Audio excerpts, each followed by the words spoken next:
Hi, everybody. Thank you so much for being here with us tonight. My name is Jeff Reichert, and I'm one of the co-directors of FEAST of the Epiphany. We're doing a Q&A as part of the virtual cinema program that we're doing with Laemmle Theaters in Los Angeles. And of course, if you found your way to this event by any other theater that we're screening the movie with virtually, you're obviously more than welcome, but we wanted to do something for the folks at Laemmle Theaters. It's a great chain out in Los Angeles. They've shown almost all the movies that I've worked on in the past, and so we just have a long relationship with them and are excited to be allowing Feast of the Epiphany to be shown in their virtual cinema to support them during this really tough time. So we have a bunch of people who worked on the film with us here, and I'm hoping everybody could kind of introduce themselves, and then we'll just dive in and talk a little about the movie and then take questions from anybody in the audience. If you have a question, just put it in the chat and we'll find it that way. Hi, I'm Farihah Zaman, and I'm also a director and producer of Feast of the Epiphany. Hi, I'm Michael Koresky. I'm the writer and a co-director of Feast of the Epiphany. I am Caitlin Mae Burke, and I am a producer of Feast of the Epiphany. And I am Ben Garchar. I am the editor of Feast of the Epiphany. Awesome. Cool. Well, I wanted to start, I think a lot of people, we've screened this movie all over the place for many different kinds of audiences. And one of the first questions that comes up because of the film's sort of, you could say, unique structure, people want to talk about why we did this. Where did the idea come from? How do we think about that? So I'm hoping, Michael, maybe you could kick us off and give the viewers a little sense of the genesis, and maybe Farihah, you could pick up a little bit from there. Sure. Yeah, no, it's always hard to pinpoint the actual genesis or the actual starting point for the film because it was such a conceptual start, and we knew we didn't want to make a purely conceptual movie. I think if I can speak for all of us by saying that. We wanted to make something that was accessible and something that would be emotional for people. But the idea initially came from this kind of high concept, which was, what if you combined a documentary and a fiction film in such a way that it was always clear which was the documentary and which was the fiction, and that the documentary, starting with the fiction, and the fiction would be a written, scripted, constructed narrative with actors that was about a dinner, revolved around a dinner in Brooklyn, because that's where we're all from, or not from originally, but that's where we all live, and we've lived for a long time.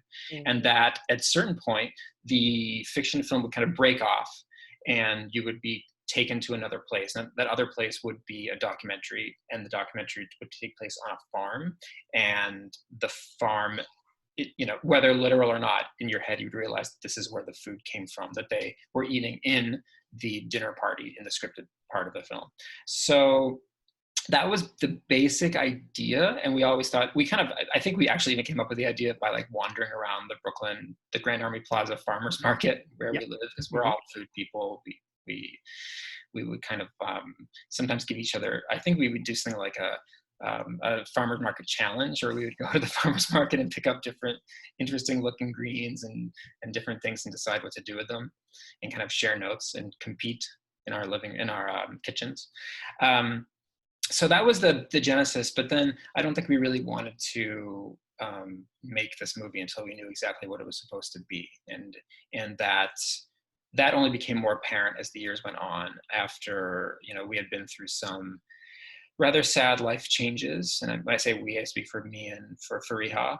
And that is what kind of helped me get a handle on these losses that we experienced, helped me get a handle on what the script would really be about. And it was about grief and connecting through food, about the grieving process.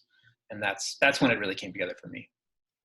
I think that looking back on it now, that the way in which the project evolved and the way that the process sort of unfolded actually reflects a lot of the themes in the film in a beautiful way. And that, it took time to understand the meaning of some of what we were discovering. We understood the structure. We could see this sort of vague shape of something that was important in our lives, but so much happened at different points. One, as Michael mentioned, is that during the many years that he was working on the screenplay and that we would be sort of discussing and giving feedback, we both lost a parent, someone that Jeff was also close to. I know that Caitlin has lost a parent. We were sort of, I think entering a new part of adulthood and kind of reflecting on the nature of of gathering and really being a friend and chosen family in a new way because of that. And then I think when we started making the film, at each point, there was a bit of a new epiphany for me. You know, when we were filming the scripted section was the first time that I even sort of consciously recognized that this was a way of processing some of the losses that we'd experienced, that speaking to the actors about, well, imagine you feel this. And I had this click only days later that's just me describing exactly how I felt and not being able to find the words until that moment. And when we filmed the documentary, which did come after the scripted section, I felt like we had very renewed gaze on kinds of landscapes that we'd looked at before. Jeff and I in particular come from a doc film background and had filmed in farms before. And I felt like this totally refreshed way of thinking about a farm as a place in which the life cycle is borne out every day, every month, every season. So it was really nice to have some ideas in place and then kind of be taught by the process what the real heart of the film was. Mm-hmm. Yeah, and I had a little bit of an epiphany about the film just today when I was thinking about it, because you know, we did a Q&A a week or so ago with the Museum of the Moving Image in New York, and we had Jody, who is the co-owner of Roxbury Farm and one of the lead characters, maybe the lead character of the documentary half of the film, on. And we hadn't seen her in, gosh, I think 4 years, and sent us a really nice note after the screening, letting us know some things that had happened in her life since that we were, you know, last together and working with her on the film. And it's just kind of funny to think that there are these characters who are performed by actors in the first half, and they will always be just what they are in the film. Like, they don't necessarily exist beyond those bounds. But Jody, there's this other half of the film with all these people that populate it, and all of these things have happened to them since we stopped making the movie. And it's just it's another way of thinking about what, like, the kinds of dichotomies that we wanted to sort of build into the project. Yeah, and that the life of a film extends so far beyond the film itself. And I will say, Jeff, and to this, I think even more sort of supports what you're talking about, that it's not just, obviously not just the lives of the people in the documentary that continue. I think because we constructed even the scripted portion in such a way that the actors' lives became a little bit, had seeped into the conception of their characters as well. I know that some of the actors had said to me after seeing the film on the big screen for the first time, "Oh wow, I can't believe this. This was before you know, we broke up. This was before I moved out of that neighborhood." So they have that same feeling that this was like a particular moment in which they were also processing some of the same kind of like big life stuff, and that sense that, oh, that was that moment, and I've since, you know, they must have you know, come to also feel a little bonded with their characters, if that was the response. Sure. So Caitlin, we approached you with this movie at a certain point in this idea, and I was wondering if you could talk to the audience, because you've produced a lot of narrative films and documentaries, and that was, I think, one of the reasons why we were really excited about working with you. But like, what, you know, when you were first starting to think through what working on this might be like, what was kind of going through your mind? I think, I mean, other than the sort of very boring, like confident, like I felt very confident coming into this film because I think that I had worked on things of a similar scale, both in the documentary sense and also in the sort of like scripted world, like bedroom films in Brooklyn. I have another one that's out right now. But I think the thing that I have always looked for when I'm getting involved in projects, other than the fact that I think that you are all brilliant and it was such an honor to be considered, is that I don't want to make the same film twice, that I don't think that there's any growth in having a very comfortable creative space. You know, I don't want to put anyone in jeopardy by pretending to have a skill that I don't have, or doing something illegal or doing something unsafe. So all of that baseline stuff has to be there. But it's not interesting to me to sort of like walk the same path. And this, you know, when you told me about the concept, it was very clear that I had not seen a movie like this, and I was just so thrilled for the opportunity. And it was also really exciting to say, you know, I've gotten in trouble with people who exclusively produce scripted work because I always say that it's very easy, and you know, the pain in the ass about money is always a thing, and everyone is always stressed about funding. But to me, it's something where like you have this, you can create a space from a producing sense where all of the pieces are put there and the magic just happens in front of the camera. And that's very exciting. But the exciting thing about documentary is that the pieces are never all there, and it's a different discovery space.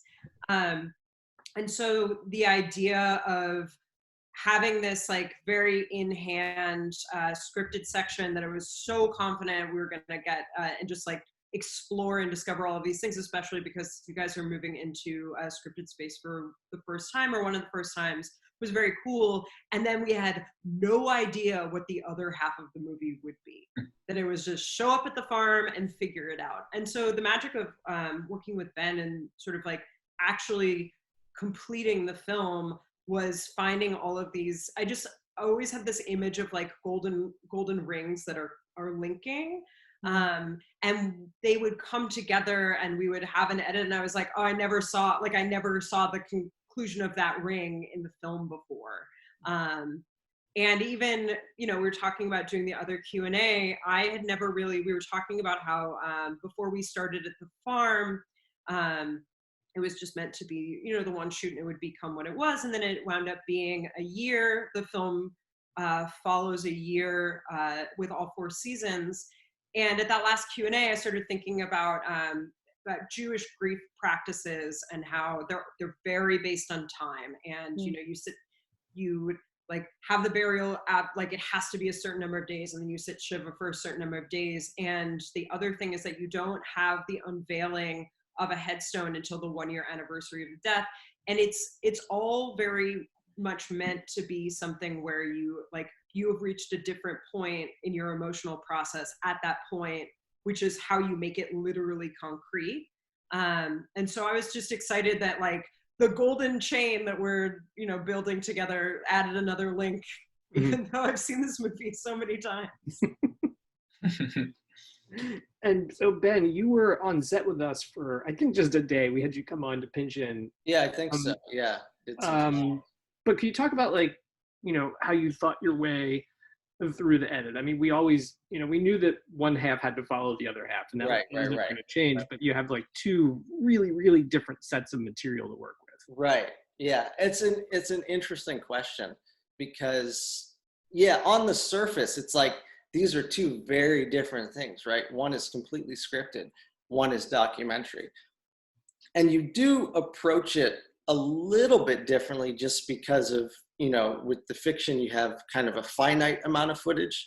And with the doc, you know, you don't have that footage sort of set in stone. You don't have the script as you did in the fiction. Although, you know, when it comes down to it, I didn't really view my job as much different for either of them, because at the end of the day, you're trying to find something that's true. You're trying to make things clear to a certain extent, as clear as you want them to be. And you're trying to find emotion. And as Caitlin said, you're trying to find these connections. And I think that was one of the most fun parts for me, was to take the fiction that, you know, I probably had, I don't know, a long time before you shot the doc stuff. And then as I'm going through the doc and making selects and whatnot, finding these nice little connection points where you can make the 2 halves start to communicate with each other. Yeah, so you were thinking through that lens, because I think, you know, Farihah and I realized sort of through the process of talking about the film that when we were on the farm shooting, we were also looking and seeing things, and we were like, there was like an inflection or like an echo of the film that had been shot. Because we, as I think somebody mentioned, we shot narrative half first in Brooklyn in February of 2016. I want to say, and then we started shooting on the farm in May of 2016, around this time actually, and ended up shooting until November of that year, and then did the last shoot in December of 2016.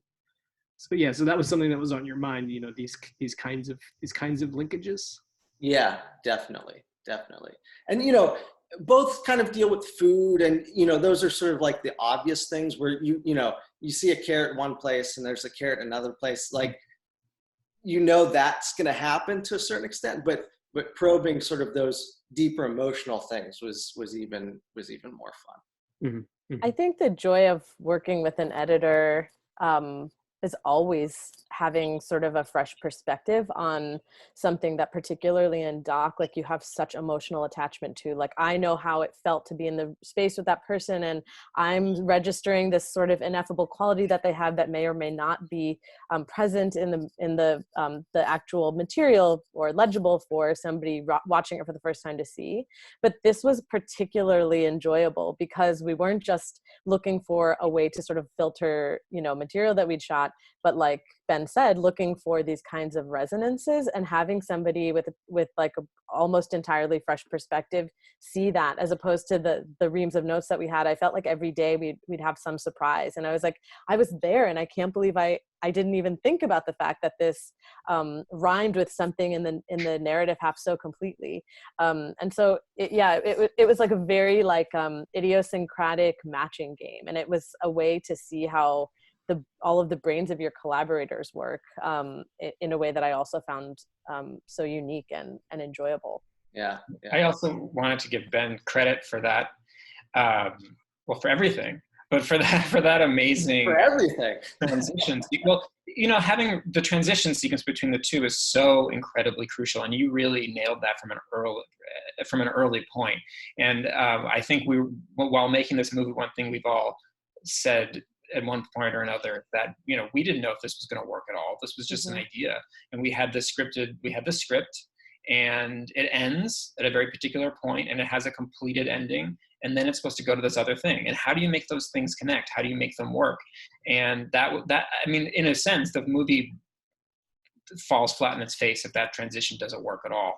And it's all about timing and rhythm and pacing and quiet and mood and getting the idea of the film across in just a few shots. And I you know, I can say, because I didn't do it, I didn't edit it, I think it's fucking perfect, and I think Ben nailed it. And every time I watch it, I'm moved anew by that. And I think that's kind of the key to the entire movie's success, is right in that little space between the two films. And there have been critics who have actually pointed that out specifically, like the thing in Filmmaker magazine, you know, critics said, like, this was the transition point is so perfect that I was like momentarily dazed by the film. And I agree. And every time I watch it, I'm amazed by it. Over and you just rewatched it recently, right? I mean, how has it changed for you in any way? I mean, I'm curious how it felt. Are you talking to me? Yeah. Oh, well, I watched it because I wanted to see how it looked on the, you know, because it's now available online on Vimeo, and I wanted to see how it looked, and it looked great. It looked really velvety. It looked beautiful. But I'm always, you know, of course, there's always the things that you wish were different, the things you wish you could have gotten, the things that, you know, that you criticize. You know, we're all heavy self-critiquers. But the things that always work for me just always work even more, just in a deeper way. And a lot of it's pacing and rhythm. Mm-hmm. I gotta throw in my big thank you to you, Michael. It's very kind. I think I knew the movie would fail if I didn't figure that out, so I just had to do it. You know, I just had to figure it out, or else, you know, it's a waste of everyone's time. You brought it up.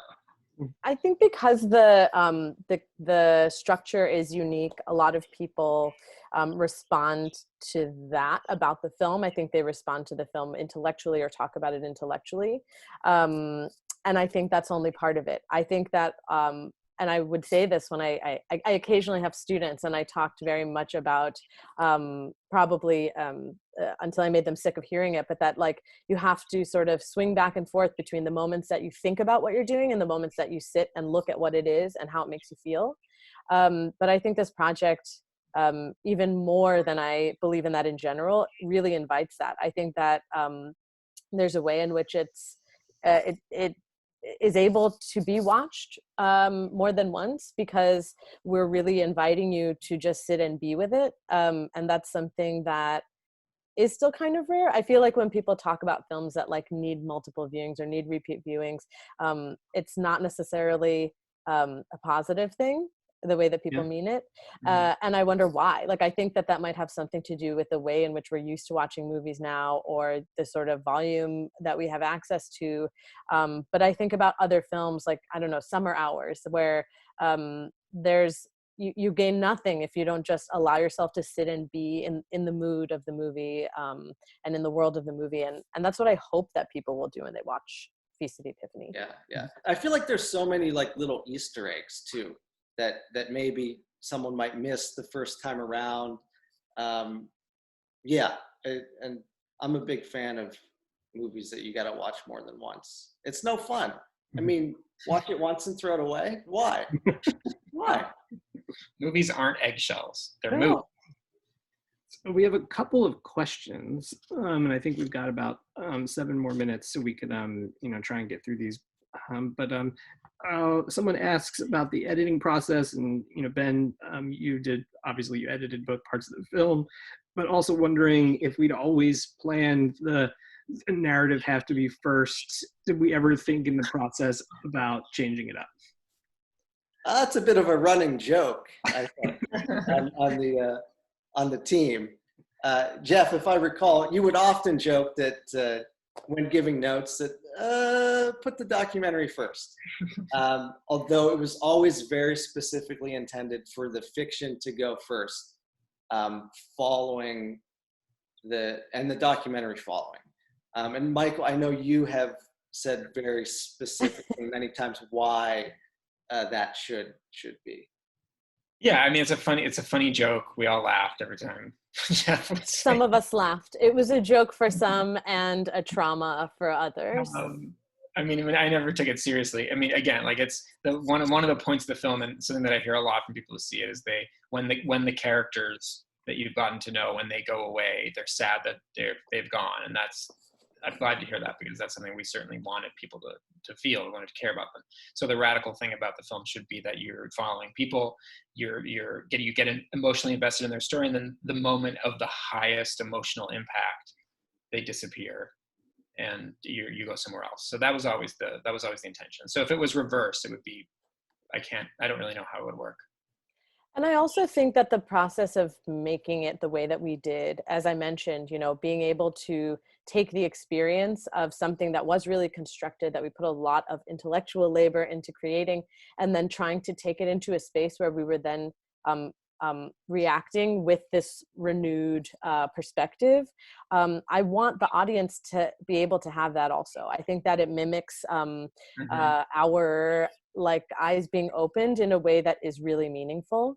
And I think, Michael, what you've said, whenever we talk about this film, about the fact that, there are a lot of times in life that you want more time with someone, and you don't get to decide always when your time with them ends.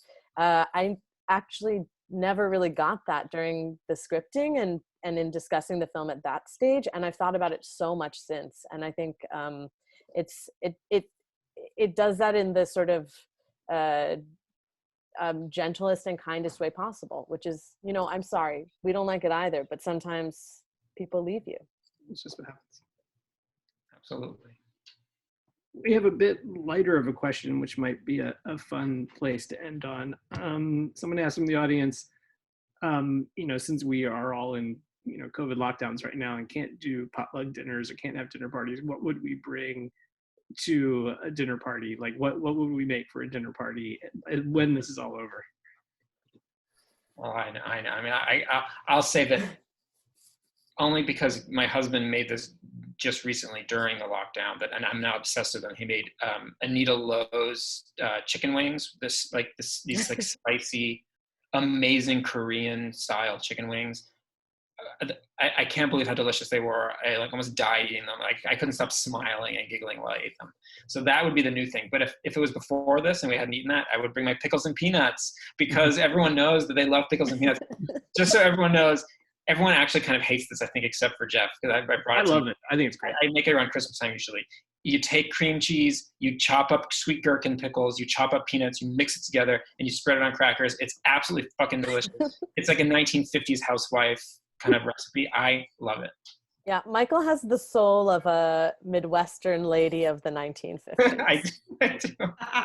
And we love you for it. I actually know my answer to this question also, because it has a Feast tie-in, which is there's a scene in the movie where Abby, who's the main character, is checking her Facebook, and one of the friends is like, oh, I hope she'll make her squash blossoms, which I think you put in the script because that's something that I make. And in the movie, Abby has sort of like unnecessary like irritation about this, where she's like, "It's winter, you idiot!" But which, I mean, it's true; they're very seasonal. So basically, I make squash blossoms that are stuffed with ricotta and mozzarella and Parmesan mix, and I like to put mint and some chili flakes for a little zing, lemon zest, and then you batter and deep fry them. It's incredibly tedious, which weirdly is my cooking sweet spot. I love making small parcels of food. I love the idea that you spend all day to try and make like a few little like perfect bites for the people that you love. And it's also totally a dish that like I would never sit around and make like 18 stuffed fried squash blossoms for myself. That's just not a thing, right? This is absolutely a communal food. Yes, it would depend on the season, as Abby so snarkily reminds Maggie in the movie, but that is the thing that I would definitely like fantasize about getting to make for all of you again the next time we sit around a dinner table together. And I can't wait. Yeah. Going off what Farihah was saying, I only in the past year, and like I've only recently during this time really honed cooking like appropriate portions for a small number of people, that I am the person who has a New Year's party and has like 17 appetizers, or when I was cooking for myself would just be like, here's the stew I'm eating for 2 weeks. Yep. And so now, you know, I can make ingredients last, but also I like crave so much variety. So this inside time has been like learning how to make dinner for 2 people and not like 38 to 75 people. But that said, like I want a large scale everything. But the thing that comes to mind when we did when we got the cast together for the first time, we wanted to have like a very cozy experience, and that's challenging to. We were doing lunch, and it's challenging to do that when everyone is allergic to everything. But I have found that I have like one perfect dish that is vegan and gluten-free, and unless you have Crohn's, it's like the only thing you can feed people. And so I am very excited to like make vegan chili and feed as many people as I can fit in my house. Sort of a like bottomless chili. Put it in a trough so we can just like line up. I'm presumptuously assuming that I'm there. Yes. And I'm just like getting into that chili. I think for me, we've been doing this thing, and I really can't take too much credit for the dish other than cheerleading it, but I participate when I'm invited to, and if I can. It's these lion's mane mushrooms that we chop and bread them and fry them, and so they come out kind of like chicken nuggets, but they're mushrooms. Mm-hmm. And they have a texture that's kind of reminiscent of like lobster. Oh yeah. You can put all these different sauces with them, and you know, and they're super healthy because they're mushrooms. I mean, obviously they're breaded and fried in butter, so that lessens the health factor somewhat. But you know, it's something we discovered in quarantine that we're excited to bring to market. That sounds so good. I've been digging mushrooms in quarantine. Although I'll share an hors d'oeuvre that I think is super easy, very pretty, and also very tasty. You get a little bag of baby rainbow carrots, specifically the ones that are purple on the outside and have yellow centers, you just cut them in half, put them in a little pan, olive oil, salt and pepper, honey glaze optional, delicious.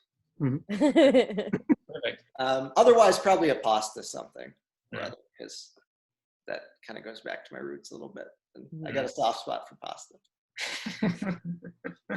Well, I think that's a nice note to end on. We've been here with you all for about a half an hour, and so maybe we should all sign off. But thank you everybody for watching us now, live. Thanks to everybody who finds their way to this video, however you found it on the internet, and for watching Feast of the Epiphany. Thank you for supporting Laemmle theaters. And if this is still during, if you're watching this still during 2020, we're going to be playing Feast of the Epiphany in lots of other places to support independent theaters. So please recommend the movie and try and convince people to rent it, because it just helps movie theaters stay solvent until this is all over. Absolutely. Thanks, everyone. Thank you so much. Thank you. Thanks, everybody. Good night. Bye, Good night. everyone.